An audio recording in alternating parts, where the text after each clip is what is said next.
Friendly learning চ্যানেলে third সেমে নিউট্রিশনের suggestion দিতে এসে আমি যেগুলো বলেছিলাম, নিশ্চয়ই তোরা সেগুলো করেছিলি এবং তোরা দেখেওছিলি। সেই সাজেশনটা থেকে 35-এ 35 কমন এসেছিল। তো সেম ভাবেও ফোর্থ সেমে তোদের কমেন্ট দেখে দায়িত্ব আমার আরো বেড়ে গেছে। আমি এবারেও তোদেরকে 35-এ 35 কমন দেবো। সেই জন্য যেটা বলছি মন দিয়ে শুনে নে। তোরা আমাকে অনেকেই চিনিস, আমি বায়ো ইউজার দেবাংশু স্যার চ্যানেলে, দেবাংশু স্যার। তো আমি প্রথমে চলে আসবো চ্যাপ্টার ওয়াইজ, বলে বলে যাচ্ছি। পিডিএফ এর ব্যাপারে পরে আসছি। তো দেখ, প্রথমেই চলে আসবো চ্যাপ্টার 1, যেটা গর্ভবতী ও স্তন্যদায়িনী মায়ের জন্য পুষ্টি। এখানে আমি পিডিএফটা রেডি করেছি। এখানে 5 মার্কসের হিসেবে আমি যেগুলো বলবো, আমি একদম গুরুত্বপূর্ণ কিছু প্রশ্ন বলে দিচ্ছি। যেমন ধর, গর্ভাবস্থার পুষ্টিগত চাহিদা, গর্ভাবস্থার জটিলতাগুলি আলোচনা করো, প্রসূতি মায়ের পুষ্টিগত চাহিদাগুলি লেখো, গর্ভবতী মায়ের কি কি শারীরবৃত্তীয় পরিবর্তন দেখা যায়, গর্ভবতী ও স্তন্যদায়ী মায়ের পথ্য তালিকা কি হবে তা লেখো। আচ্ছা, এবার এই চ্যাপ্টারে 2 মার্কস হিসেবে আমি কিছু বলবো। যেমন ধর, morning sickness, toxemia, PIH, heartburn একটু একটু লিখে নিবি, বা পিডিএফও তোরা নিতে পারিস, আমি সেই বিষয়ে পরে আসছি। গর্ভাবস্থায় হাতে পায়ে খিল ধরে কেন, গর্ভাবস্থায় রক্তাল্পতা হয় কেন, স্পাইনা বাইফিডা এবারের জন্য ইম্পর্টেন্ট। গর্ভাবস্থায় অতিরিক্ত প্রোটিন, ক্যালোরি, লোহা, ক্যালসিয়াম, জিঙ্কের বৃদ্ধির কারণ বলো। এই জায়গাগুলো একটু তোদেরকে ভালো করে করতে হবে। সঙ্গে দুগ্ধক্ষরণের সাথে সম্পর্কিত দুটো হরমোনের নাম, নিউরাল টিউব ডিফেক্ট, এই জায়গাগুলো করতে হবে। এবার চলে আসবো আমি সেকেন্ড চ্যাপ্টারে। সেকেন্ড চ্যাপ্টারের ক্ষেত্রে যেটা আমাদের শিশুদের জন্য পুষ্টি, এখানে 5 মার্কস হিসেবে যেগুলো ভালো করে দেখতে পারি, শিশুর ত্রুটিপূর্ণ আহারজনিত সমস্যাগুলি কি কি। কোলোস্ট্রাম এবারের জন্য খুব ইম্পর্টেন্ট। কোলোস্ট্রাম হয় ছোট প্রশ্নে বা মানে গ্রুপ এর প্রশ্নে আসবে, নাহলে বড় প্রশ্নের পার্ট হিসেবেও আসতে পারে। তো কোলোস্ট্রামের পুষ্টিগত গুরুত্ব, মাতৃদুগ্ধের সাথে যে ধর গোদুগ্ধ বা মাতৃদুগ্ধের সাথে কৃত্রিম দুগ্ধের যে তুলনা, সেইটা একটু করবি। সঙ্গে বদলি খাবার, যেটাকে উইনিং বলা হচ্ছে, তো উইনিং সংজ্ঞাটা কি, এই জায়গাটা একটু ভালো করে দেখে যাবি। শিশুকে মাতৃদুগ্ধ পান করানোর পুষ্টিগত, শারীরবৃত্তীয় ও মনস্তাত্ত্বিক সুবিধাগুলি বলো, এই জায়গাটা করে যেতে হবে। এবং অবশ্যই অপুষ্টি প্রতিরোধে হু বা এফএওর নির্দেশিকাটা করে যাবি। আচ্ছা, এবার চলে আসবো 2 মার্কসের এই চ্যাপ্টারের যেগুলো করবি। জিও আর করতে পারিস, উইনিং, এআরএফ, মল্টেড ফুড বা মল্টিং, শিশুর দন্তক্ষয়ের কারণ কি, টপ মিল্ক কি, ট্রানজিশনাল মিল্ক, ফোর মিল্ক ও হাইন্ড মিল্ক কি, মাতৃদুগ্ধে 4টি অনাক্রম্যতা জনিত উপাদানের নাম বলো। এই জায়গাটা একটু ভালো করে দেখবি। এরপর চলে আসবো রোগের পথ্য পরিকল্পনা। রোগের পথ্য পরিকল্পনার মধ্যে মেনলি যেগুলো তোরা দেখতে পারিস, পথ্য কি, স্বচ্ছ তরল নরম পথ্য কাকে বলে, টিউব ফিডিং, ইন্ট্রাভেনাস ফিডিং কাকে বলে, পলিফেজিয়া পলিডিপসিয়া কাকে বলে। সঙ্গে কিছু শর্ট কোশ্চেন হিসেবে তোরা দেখতে পারিস DASH diet, gluten free diet, মধুমেহকে সাইলেন্ট কিলার বা নিঃশব্দ ঘাতক বলে কেন, জ্বরে আক্রান্ত রোগীর পথ্য প্রস্তুতির নীতি, এবং খুব ইম্পর্টেন্ট, হৃদরোগ নিবারণে হুর কি নির্দেশ দিয়েছিল সেইটা। তারপরে হচ্ছে যে কেম্পনার রাইস ফ্রুট ডায়েট। জন্ডিসটা ভালো করে দেখবি। দেখ, এই চ্যাপ্টারে দেখবি যে যে ডিজিজগুলো আছে তাদের পথ্য প্রস্তুতির নীতিগুলো ভালো করে দেখে যাবি। তার মধ্যে কিন্তু দু একটা আসতে অবশ্যই পারে, বা বলা ভালো আসবেই বলা চলে।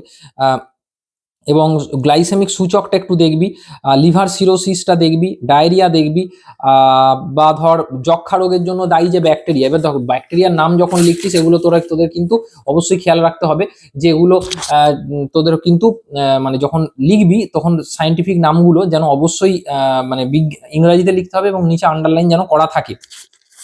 এবার সমাজের জন্য পুষ্টি, এখানে পিএম, যেটা প্রোটিন এনার্জি ম্যালনিউট্রিশন যে আছে, বা তার মধ্যে যে কোয়াসিওকোর, ম্যারাসমাস, এই জায়গাগুলো একটু দেখবি। ভিটামিনের অভাবজনিত লক্ষণ, কোয়াসিওকোর ম্যারাসমাসের কি পার্থক্য, মানে অ্যানিমিয়ার যে প্রকারভেদগুলো বা আয়োডিনের অভাবজনিত লক্ষণ, গয়েটার বেল্ট বা গয়েট্রোজেনিক খাদ্য, ভিটামিন এ সি অভাবজনিত রোগ লক্ষণ, এই জায়গাটা একটু ভালো করে দেখবি। আচ্ছা, তারপরে বলবো আরডি, পরের চ্যাপ্টারে আরডিএ এবং আরডিআই, এটা অবশ্যই দেখতে হবে। আইসিডিএস যেটা আছে না, আইসিডিএস এর পুরো নামটা একটু তোদেরকে জানতে হবে, বা আইসিডিএস জিনিসটা কি সেইটা সম্বন্ধে পড়তে পারে। জিওবিআই পড়তে পারে। এরপর বলবো যে বিভিন্ন যে স্কিমগুলো আছে, যেমন ধর পিএম পোষণ যে স্কিম বা মিড ডে মিল যে স্কিমগুলো আছে, সেইটা একটু করতে হবে। এবং ফুল ফর্ম বা টিকা হিসেবে তুই কিছু দেখবি, ধর আইসিএমআর দেখবি, ইউনিসেফ দেখবি, সিআইএনআই দেখবি। এরপর চলে আসবো পুষ্টি শিক্ষা। পুষ্টি শিক্ষার মধ্যে পুষ্টি শিক্ষার নীতি, তোর হচ্ছে যে রন্ধনে পুষ্টি শিক্ষার গুরুত্ব, রান্নাঘর সংলগ্ন বাগানের উপযোগিতা বলো। এবং যেটা দেখতে পারিস যে পুষ্টিবিদের দুটো কাজ, নিরাপদ মাতৃত্বের জন্য পুষ্টি শিক্ষার গুরুত্ব, এটাকেও কিন্তু 2 নম্বরের পড়তে পারে। এবার চলে আসবো আমাদের লাস্ট চ্যাপ্টার, সেটা হচ্ছে যে তোর খাদ্যের পুষ্টিমূল্য। এবার দেখ, খাদ্যের পুষ্টিমূল্য বলতে গেলে আমাকে কিন্তু একটা কথা বলতে হবে, যেটা কিন্তু এই চ্যাপ্টার থেকে কিন্তু কোনো কোনো অঙ্ক কিন্তু পড়তেই পারে। এবার তোরা অনেকেই কমেন্ট করেছিস বা করতে হয়তো শুরু করে দিয়েছিস যে স্যার পিডিএফটা কোথায় পাবো। এই ভিডিওর স্যারের চ্যানেলের এই যে ভিডিও দেখছিস, ফ্রেন্ডলি লার্নিং চ্যানেলে এই যে ভিডিওটা তুই দেখছিস, যেখানে ডেসক্রিপশনে যে হোয়াটসঅ্যাপ গ্রুপের লিঙ্ক দেওয়া আছে, তো সেখানে তোরা জয়েন করতে পারিস। সেই গ্রুপে আমি পিডিএফটা দিয়ে দেওয়া তোদেরকে, বা পিডিএফটা কিভাবে পাবি সেটা আমি তোদেরকে বলে দিচ্ছি। এবং সঙ্গে এবার চলে আসবো খাদ্যের পুষ্টিমূল্য। খাদ্যের পুষ্টিমূল্যের মধ্যে ধর খাদ্য বিনিময় তালিকা কাকে বলে, এর গুরুত্ব বলো। গ্রুপে তোরা পিডিএফ, ওখান থেকে পিডিএফ এর তুই উত্তরগুলোও চাইলে তুই সেটা আমার থেকে তুই নিয়ে নিতে পারিস, গ্রুপে জয়েন করে যেতে পারিস, ওখানে বলে দেবো। এরপর চলে আসবো এসইউ কি, অ্যাডাল্ট, যেটাকে বলা হচ্ছে অ্যাডাল্ট কনজাম্পশন ইউনিট, এইটা একটু দেখে যাবি। এবং যেটা বললাম অঙ্ক থাকতে পারে, অঙ্ক থাকতে পারে বলতে ধর আমি তোকে একটা দুটো অঙ্কের উদাহরণ দিচ্ছি, যে 80 গ্রাম কার্বোহাইড্রেট, 45 গ্রাম ফ্যাট এবং 30 গ্রাম প্রোটিনের শক্তি মূল্য নির্ণয় করো, এরকম পড়তে পারে। বা ধর তোকে আর একটা বলছি, ধর একটা তোকে ওভারঅল দিয়ে দিল যে 386 কিলো ক্যালোরি যুক্ত জল খাবারে 13 গ্রাম কার্বোহাইড্রেট এবং 58 গ্রাম ফ্যাট আছে, তাহলে এই জল খাবারে উপস্থিত প্রোটিনের পরিমাণ কত। এই ধরনের কিছু অঙ্ক, সহজ সহজ অঙ্ক তোকে কিন্তু অবশ্যই প্র্যাকটিস করে যেতে হবে। তো আশা করছি এই জিনিসগুলো করে গেলে বা পিডিএফে দেখ, সব প্রশ্ন তো এখানে আমি একদম ইম্পর্টেন্ট গুলো বললাম, একদম পুরোপুরি সবকটা 2 নম্বরের প্রশ্ন তো এই ছোট ভিডিওর মধ্যে বলতে পারলাম না, এর বাইরে কিছু 2 নম্বর আরো দিয়েছি যেগুলো পিডিএফে থাকবে, সেটা তোরা পিডিএফটা পেলেই ওখান থেকে নিয়ে নিতে পারবি। তো এইগুলো করে যা, আশা করছি তোরা কিন্তু 35-এ, আশা করছি নয়, এখানে তোরা 35-এ 35 পাবি, কারণ যেটা থার্ড সেমেও তোরা দেখেছিলি।